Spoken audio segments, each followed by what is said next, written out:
Well, certainly a lot to deal with, Mark, ahead of Doncaster on Tuesday. But then we've had this in the past, and you've tended to relish these moments previously and make the most of them. Yeah, that's what we're about, really. I told all the boys a couple of weeks ago, we'll need everyone. Just didn't think it would be at the same time. So we'll make it work, and we'll try and put a team on the pitch that can be competitive tomorrow. You can't choose your games, you can't choose when you play, you can't choose when your injuries and suspensions come.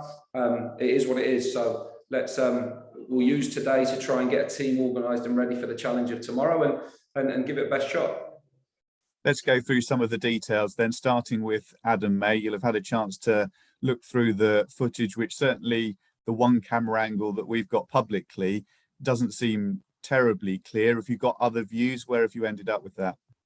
No, we haven't got other views. Everything was from that side. So there is limited video footage, which might impact the outcome of an appeal. We will appeal it because I think it's harsh, to be honest.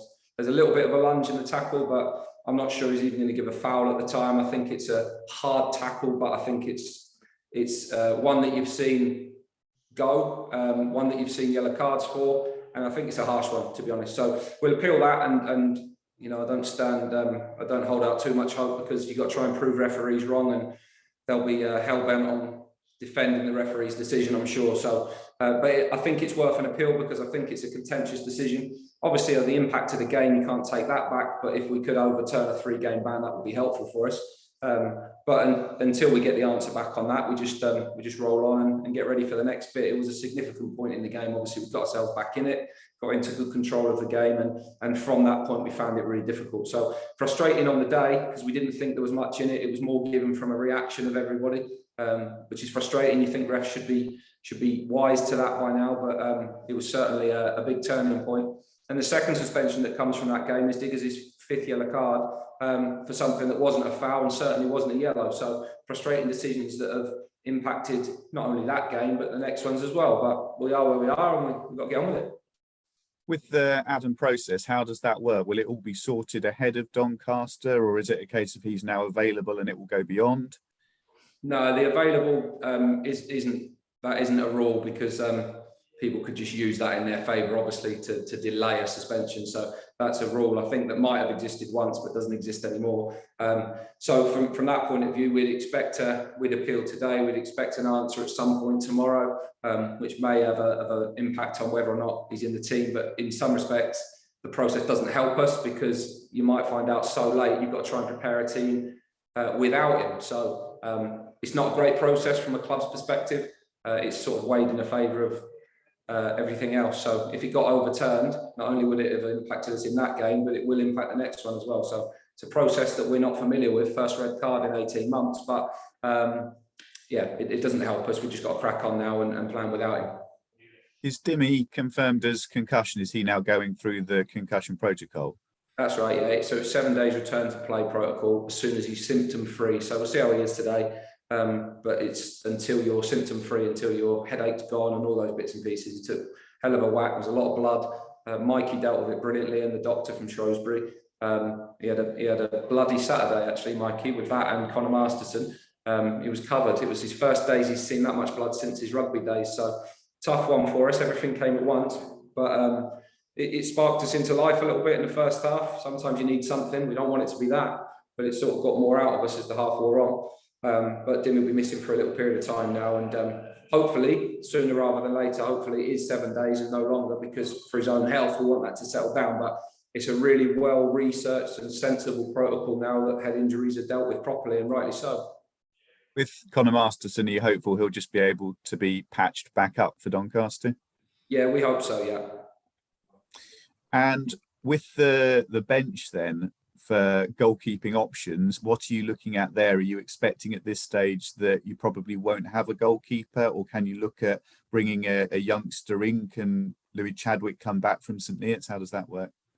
Yeah, we've got options with youngsters that we could put onto the bench. We could go without one. We could potentially use the emergency loan rule to bring somebody in. So we're open to all options at the minute. We're looking through all of those today and see where the day ends up. And we'll try and make sure we've got as organised a team as possible tomorrow. But obviously Kai's come in for his first game of the weekend. tough one to come into, tough game to come into when goalkeepers don't normally come off the bench. So a new experience for him. So we'll just we'll see how the next 24 hours plays out and then make a call tomorrow.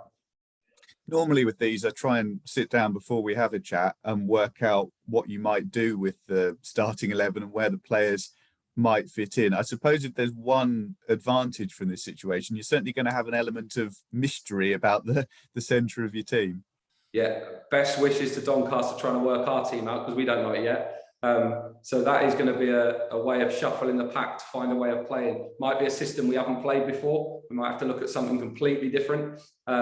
But we're racing through all that at the moment. We spent all day on Doncaster yesterday, but it's hard to do that when you don't know what your own team's going to be. So we need to see how the knocked and niggled ones are, who's fit to go, and how we shuffle the pack to get people in the team in positions that might give us a chance. But the likelihood is we're either going to have to play a system we haven't played before, play people in positions that they don't normally play in and aren't their positions, or a combination of both. Yeah, and I guess as well, you're trying to strike that balance of taking a more senior player, if you like, and moving them out of position, or going for a younger player who's in a more natural position. And in the end, you just have to make that call, don't you? Yeah, and we'll probably have to do both of those things. You know, when you look at it and you think Dimmy out, Liam O'Neill out, Greg Taylor out. We'll see where Wes is. Paul Digby, Adam May, Connor Masterson's took that knock. A few of them have gone the distance in a few games, tough games last week. So we just got to see. It'll probably be a combination of everything to get a team on the pitch that can try and go and compete. But what we know about this group of players is they have a go. And there's a resilience about us that I really like. So puts us in a position of underdog again tomorrow, but it's where we're going to spend probably 46 games this year, and we have to deal with that and find a way through it. Yeah, and we're talking about being in a slightly challenging situation. It's so important, isn't it, to approach these kind of challenges in the right mental space, in that with Doncaster, one way of looking at it is that you'd have much rather face them when the game was originally supposed to be played, but you've just got to put all of that to one side and take it on as it is this Tuesday night. It's just a classic example. You can't choose your fixtures and the order of your games. You just got to go with it, which is why you can't get too bogged down by runs of results or good periods and bad periods, because you know over the season it levels itself out. And the biggest review point is 46 games. So you just keep chipping away and trying to get results.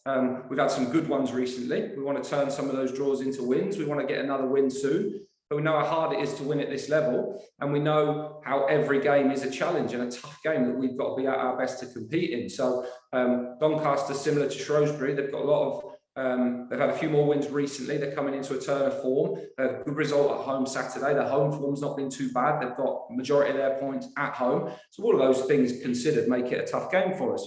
A team that plays some really good football and know they're going to stress us in our defensive shape because of how well they pass the ball and the quality of players that they've got in possession.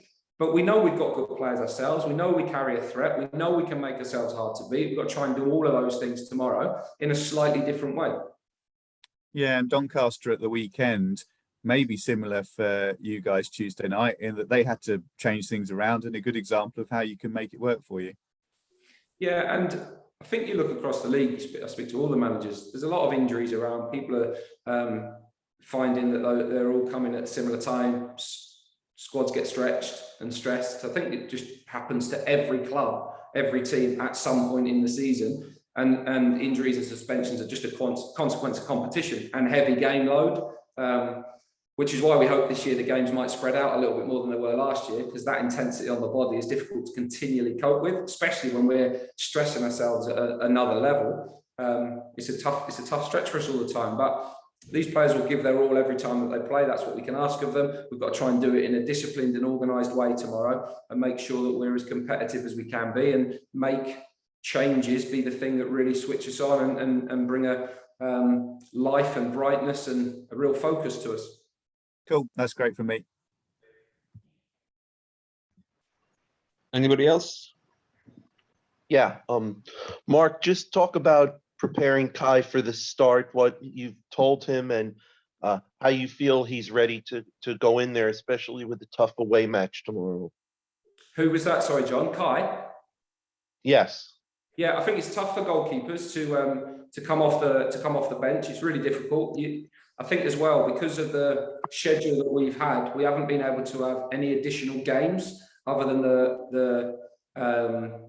the game schedule that we've got in the first team. So he played in the cup game probably 6 weeks ago, maybe. Just a long time to go without games, and then to come on for your league debut for us in a game like that against a powerful team that are threatening and serving the box, it's not an easy task. So a difficult challenge for him, a difficult day for him, but something that I'm sure he'll learn from. I think that's with all of our younger players. It's just going through that process of getting games under your belt and learning as you go, and learning from the analysis in training, and making sure in and around the games program, whatever those games are, they might be limited, but just being ready and developing and trying to make sure that the next time that game comes around, you're more ready for the game. So like everybody in the team now, we've got to give the team an understanding of what we think we're going to expect from Doncaster tomorrow and how we think that we can counter that. Do you feel like that? I know you would probably have liked to have had the fixtures spread out a little bit more, as I think you referred to, but do you feel like with all the injuries you have and with all the players that might be missing, do you feel like the fact that you've had to rotate the squad in the past and test your team's depth a little bit, do you feel like that actually could help you in a situation like this where you may have some players out tomorrow? Yeah, I think so. I think what we've always tried to do is whatever team we put on the pitch, it looks like us, but we've always usually been able to do it with players playing in their positions. Now tomorrow will stretch us a little bit more. You can't choose the schedule. We're not in control of that. We're not that important that we can decide who we play, when we play them, what the gap is between games. I do think there's a stress around League One this year that doesn't need to be. This league finishes earlier than any other league. I don't actually know why. So it forces more games than needs to be. The international break, international weekends, they need to organise the fixtures that you're not playing against the teams that are furthest away, because if they get cancelled, they get shifted to a Tuesday, like Morecambe next week. So little things like that, it's a difficult task to organise a season and impossible to keep everybody happy. But last year was the best lesson in how to go game to game. And I'll be honest with you, whatever players we've got available, we would much rather be playing tomorrow than have a training week after Saturday. We want a game, we want to get out there this morning and get focused and get ready towards going and being competitive and get back on the bike as quick as we can. I also wanted to ask you about Wes. I know that he was with you guys last year, but also to have someone who's played in the championship and who's been at the higher reaches of English football, to have him for a season like this when you guys are back in League One, when you've had your depth tested a little bit, when you're going through this stretch now where I believe you're winless in 5, just talk about the experience he brings and what he could bring to a dressing room that can help you guys going forward. I think he's similar to all senior players, really. There's a few that have played at higher levels, which is important. But in the end, it doesn't matter where you've played. If you've played for a few years in professional football, the pattern of a season pretty much follows itself all the time. Wherever you are in the league, you're going to have some periods where you're flying, some periods where you're really struggling for form, some periods where results don't go well, some periods where you've got everybody fit or nobody fit, some periods where everybody's stressing and overreacting, some periods where people get carried away with how well you're doing. That's what football is, and the season looks the same in every league, in every country. So the more you've been in it, the more cycles of that you've seen and lived, you can pass that experience on to younger players. So Wes is one that can do that, as are a number of the senior ones, and you rely on them to do that, to just keep level-headed and keep working and trusting that if you do what you're supposed to do well, consistently, the results will turn in your favour and you'll get through difficult periods, because the tough ones don't last and the good ones don't last forever. That's just the cycle. So all the experienced players have got a responsibility to do that, as have all of us as staff and coaches. And that's a process that, to be honest, we quite enjoy, because that is what the season is. Finally, you mentioned, Peter mentioned about Doncaster. They obviously haven't had the greatest of starts to the season, but did you notice anything different that they did against Cheltenham? Because they were behind in that game and then they came back and won them.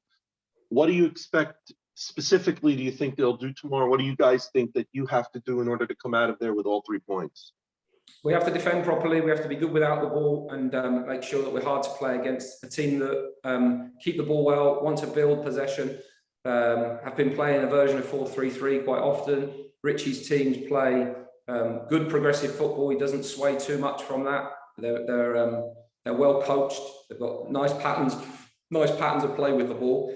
And it takes time to implement that sometimes. And they've had their own issues around injuries, but they're starting to get the team back together and they're starting to look like a well-oiled team in terms of how they play. The results might have not have gone so well for them in the early stages, but their performances have been good and they've been creators of good chances. So we know that those things are going to be there. We have to make sure we're well organised and we try and make it tough for them to get their game going. And we have to make sure we bring real quality and composure and courage with the ball, because we need to try and dominate spells of that game ourselves. Cheers. Good luck tomorrow. Thanks. Stephen. Hi, Mark. Just to get some clarity on a couple of injuries firstly. How's Jack Lancaster doing firstly? Yeah, back in training today. So he's if it all goes well, he'll be available for tomorrow. With Liam O'Neill as well, have you got any update on him? And not other than the fact he's out of his boot and walking. It's going to be a bit of time, good few weeks. So I haven't got a definite time frame on that. I wouldn't expect to see him anytime soon anyway, certainly in this next busy period. And we'll see how that initial period of recovery goes, see where we are after six to 8 weeks. And hopefully we won't be too far away at that point. Yeah. With Carl Noyle as well, obviously you come up against him for the first time since he moved. How much are you looking forward to seeing him? Yeah, it'd be nice to see him. Actually, I texted him the other week. It was his birthday as they were travelling to Plymouth. So I wished him a happy birthday and a nice birthday treat that was, driving to Plymouth. So he was suspended Saturday, so didn't play. So I'm sure the debate is whether he comes back into the team, because they played very well the way they played at the weekend. But he's been pretty much ever present for them in the league. So we'd expect that he probably would. And we know the qualities that he's got. So we'll have to be good to beat him and to cause him some troubles, but I'm sure a few of the boys are looking forward to seeing him as well. You touched on it with Swanee as well about in terms of the goalkeeper situation, you're exploring all options with regards to that. Does that apply to the whole squad at the minute? i.e., are you looking to recall any outfield players at all for tomorrow? There's an option of doing that with a couple of the younger ones. We don't want to let too much on yet in terms of what we're doing, but there is an option that we are in control of a number of those loans now because they're within the recall period. So the options are there for us to call those back if we want them, need them. And you have to get that balancing act right between, are they coming to fill a bench for one game? Are they coming where they might have a genuine chance of playing? Because if you're just doing it for one game, it's probably not the best for them. If they're playing at the moment, that's probably better for them. So we just got to measure that one out and see where we are, but certainly an option for us. With Will Mannion as well, I know it's bad luck with the concussion to Dimmy, but when that loan option came up, why did you think that was a good one for him? Well, we've had a few recently, Kai and Will, different options. And I think always we've had that in mind that the third goalkeeper could go and play some games, because it can be a long period between playing, especially when the second goalkeeper's been playing in the cup games. It can be hard for one to just train and hard for them to develop and improve without any game time. So I think it's a sensible structure that almost might be something that flip-flops throughout the year. With the second goalkeeper and third goalkeeper, making sure we do get some game time for them. Will's been frustrated a little bit, not playing, understandably. So we tried to see what was available for him in that period. This one came up. It's a good month's football. Some good options in there. Charlton away, FA Cup, and some good league games to go and play. So some really good experiences that there'll be for him there. He's in with us this morning, so we'll still get to work with him in the week, and he gets a good games program as well. I mean, it was one of them days Saturday. Everything that could have gone against us went against us, and you could have bet your life on it, couldn't you? Loan a goalkeeper out, and then the other one goes down on the same day. So it was just it never rains, it pours. Is that what they say? It was one of them days, but it is what it is. We've got to get on with it now. It's still a good loan for Will. It's still a good chance for him, and we have to work out what's best for us now. Great. Thanks, Mark. Thank you. All right, thank you, everyone. We haven't got a player available today. I'm afraid everybody's in treatment and. True story. Cool. Thanks a lot, guys. Thanks for joining us, and we'll speak to you later in the week. Thanks a lot. Cheers all. Cheers. Cheers.